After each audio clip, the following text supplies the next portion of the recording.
Bonjour tout le monde, bienvenue dans cet épisode numéro 3 de Jason Inspiration. Petit épisode qui devrait être plus court que les autres parce que c'est un épisode imprévu. J'avais pas prévu faire ça aujourd'hui, mais je me suis laissée inspirer par une petite phrase concernant les enfants. C'est pour ça que vous voyez que je suis assise dans une petite chaise d'enfant dans la chambre de mon garçon parce que j'avais envie de m'imprégner de cette énergie-là d'enfant, de joie, de plaisir, d'amusement, d'instant présent. Je vous épargne le beau bordel qu'il y a derrière la caméra. Mais c'est ça, j'avais le goût de m'imprégner de cette énergie-là d'enfant pour vous partager mon inspiration de la journée. Donc voilà, c'est parti. En fait, c'est une phrase que je ne sais plus où j'ai lu, où j'ai vu ça, mais qui a vraiment résonné fort en moi. Parce que comme parents, je pense qu'on vit tous à un moment ou à un autre dans le développement de nos enfants, des défis, des remises en question. C'est comme si parfois on pouvait avoir des ondes de nous-mêmes qu'on ne connaissait pas, qui sont apparues ou qui ont émergé après être devenus en fait des parents. Et puis, lors probablement d'un de ces moments de défi, d'apprentissage, qu'on pourrait dire, avec l'un de mes enfants ou l'un de mes beaux-enfants, j'ai lu cette phrase qui a résonné en moi que je vous partage. Regardez vos enfants et voyez en eux les plus grands enseignants de votre vie. Depuis que j'ai lu cette phrase-là, je me l'ai écrite même dans mon bureau de travail pour la laisser s'imprégner en moi et l'amener avec moi dans les moments du quotidien. Je suis quelqu'un qui carbure quand même à apprendre des choses, à nourrir dans le fond mon intellect, mon mental, mon savoir, mais je crois fondamentalement qu'on doit expérimenter ce qu'on apprend pour que tout ça fasse du sens. Parce qu'on peut avoir plein de connaissances, plein de savoirs, mais pas expérimenter ces savoirs-là. Fait que finalement, ça reste juste au plan ou au niveau du mental. Fait qu'on l'intègre pas, ça fait pas de sens pour nous. Okay? Je pense que quand on l'expérimente et que ça fait du sens pour nous, ben après ça, c'est plus facile aussi de le partager puis d'accompagner peut-être des gens qui vivent des enjeux qui peuvent être similaires aux nôtres. Donc, pour cette phrase-là, en fait, c'est d'essayer de changer notre perception, je pense. En tout cas, moi, c'est ce qui m'a aidé et qui m'aide encore au quotidien. D'essayer de changer notre perception de nos enfants parce que souvent, on a été un peu élevé à la manière que c'est l'adulte, c'est l'autorité, c'est lui qui décide, puis l'enfant, ben, il doit écouter, se modeler, apprendre. Puis c'est correct, là, il n'y a pas une bonne façon, une mauvaise façon de le faire, mais ça reste quand même que dans la relation, c'est comme si on a un enseignant et un apprenant. Alors que cette phrase-là, ce qu'elle dit, c'est « essayons de voir ça autrement ». Et si on essayait de regarder nos enfants et de voir en eux les plus grands enseignants de notre vie. Puis ça peut être un échange d'enseignement. Peut-être que comme parents, on doit, je pense, enseigner des choses à nos enfants. C'est tout à fait normal. Mais si on les laissait eux aussi être nos enseignants, si on prenait le temps de les écouter, si on prenait le temps de les observer, puis si on prenait le temps de s'observer nous, quand on est en intervention, en relation, ou quand on fait simplement que les observer nous aussi, comment on se sent, qu'est-ce qui résonne en nous.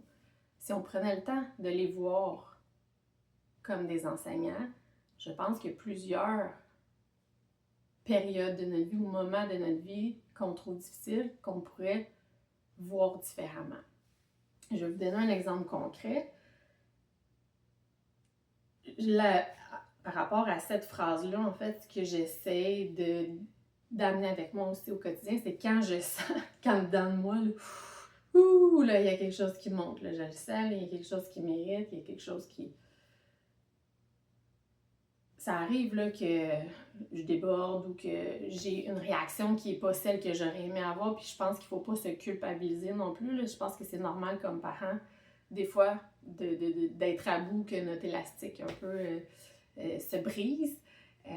Par contre, si après ou pendant, même si c'est encore mieux, on est capable de s'auto-observer, puis on est capable de le voir monter, cette émotion-là, prendre un petit pas de recul, puis après ça, se questionner, puis se dire qu'est-ce qui est venu déclencher cette réaction-là dans mon corps, t'sais? Puis quand on prend le temps de s'observer, puis qu'on observe aussi le comportement de l'enfant qui vient déclencher, bien, ça peut être un beau miroir pour nous dans que l'enfant nous enseigne en ce moment, qu'est-ce qu'on a à apprendre sur nous par rapport à notre enfant. Puis souvent, c'est des choses qu'on a comme un peu enfouies, qu'on n'est pas tellement conscient. Fait que je redis encore le mot conscient.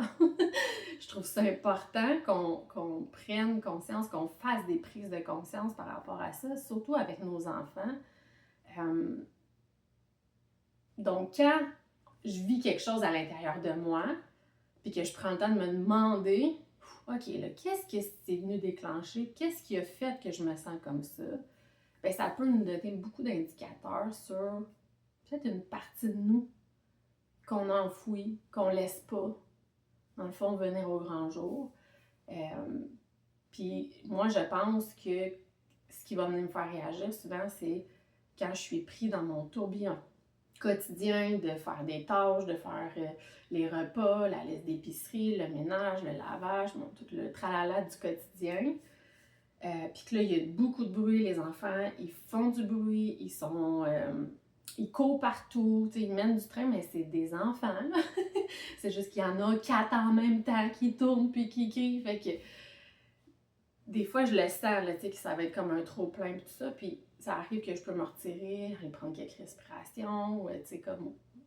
Mais en même temps, c'est ça la vie, c'est ça des enfants, puis moi, je me rends compte que qu'est-ce qui vient me faire réagir, probablement, c'est comme si j'ai un peu enfoui ce côté-là de moi qui était enfant, qui s'amusait, qui faisait du bruit, qui bougeait, qui était juste dans le moment présent, qui n'était pas dans les préoccupations, dans les tâches, dans les contraintes de temps, tout ça, cette espèce de toutes ces contraintes-là d'adultes ou qu'on se met, nous, dans notre quotidien, ben c'est comme si cette partie-là de moi, enfantine, ou est comme mise de côté, puis quand je vois ça, quand je suis pris là-dedans, c'est comme, paf, un beau reflet. Excusez pour ceux qui écoutent sur Spotify, là, je me suis rendu compte après coup que je gesticule beaucoup, puis des fois je tape dans mes mains, mais que c'est pas super agréable quand on est dans l'auto, puis qu'on voit pas la personne taper des mains, donc désolée, je vais faire attention avec ça. Fait que ce côté-là de s'amuser, de juste être dans le moment présent, puis de laisser aller son fou, puis de bouger, puis de crier, puis sauter, parce que je vous épargne les détails de mon enfance, mais j'ai rapidement comme été une mini-adulte dans ma vie, t'sais. Rapidement, j'ai été comme sérieuse, à pas vouloir trop déranger, puis tout ça. Fait que dans mon parcours, je le sais probablement inconsciemment, j'ai mis ce côté-là de moi de côté pour embarquer dans la cour des grands, la cour des gens sérieux, la cour des adultes. Puis pourtant, je suis quelqu'un qui adore s'amuser, j'aime ça rire, j'aime beaucoup, c'est ça, m'amuser, mais je pense que comme adulte, avec, comme on parlait dans les autres podcasts, ça va vite, on est dans des exigences qu'il faut être comme productif partout, dans tout, tu sais, fait que ça se peut que des fois on mette certaines parties de nous, de notre nature profonde, de ce qu'on est au plus profond de nous-mêmes, de côté, sans trop s'en rendre compte, puis que quand quelqu'un reflète ça, ben c'est comme si inconsciemment ça vient réveiller quelque chose en nous, puis là, pouf, l'émotion vient ressortir, ok? Fait que tout ça pour vous dire que je vous invite à observer vos enfants, à leur parler et à les écouter sincèrement, à avoir des discussions honnêtes, authentiques, transparentes avec eux s'ils ont l'âge là, pour avoir ces discussions-là. Puis à toujours prendre un pas de recul quand vous avez vécu une situation qui vous a confronté, une situation où vous avez peut-être réagi un peu trop intensément, une situation qui vous fait sentir pas très bien avec vous, de prendre un pas de recul, puis simplement observer ce qui s'est passé, puis vous demander qu'est-ce que j'ai à apprendre de tout ça. Qu'est-ce que mon enfant ce grand enseignant de vie a à m'apprendre sur moi actuellement à travers ce qu'on vient de vivre ensemble.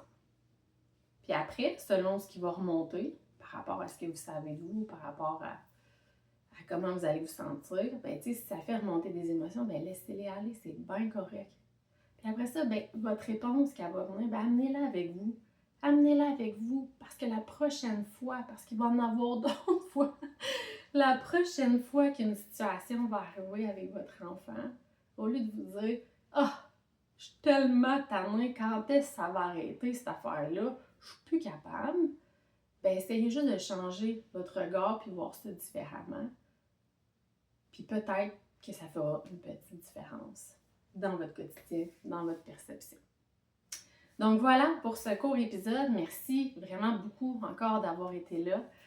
Si jamais vous avez envie de commenter, de partager, si ça a résonné quelque chose en vous, ça va me faire plaisir vraiment si vous voulez m'écrire un petit commentaire en dessous de la vidéo, en dessous de l'audio sur Spotify ou encore, vous pouvez m'écrire en privé sur les réseaux sociaux. Peu importe la façon, si vous voulez partager quelque chose, faites-le. Ça pourra certainement servir à d'autres personnes et inspirer moi et inspirer plus grand. Donc voilà, merci encore et on se revoit bientôt. Bye!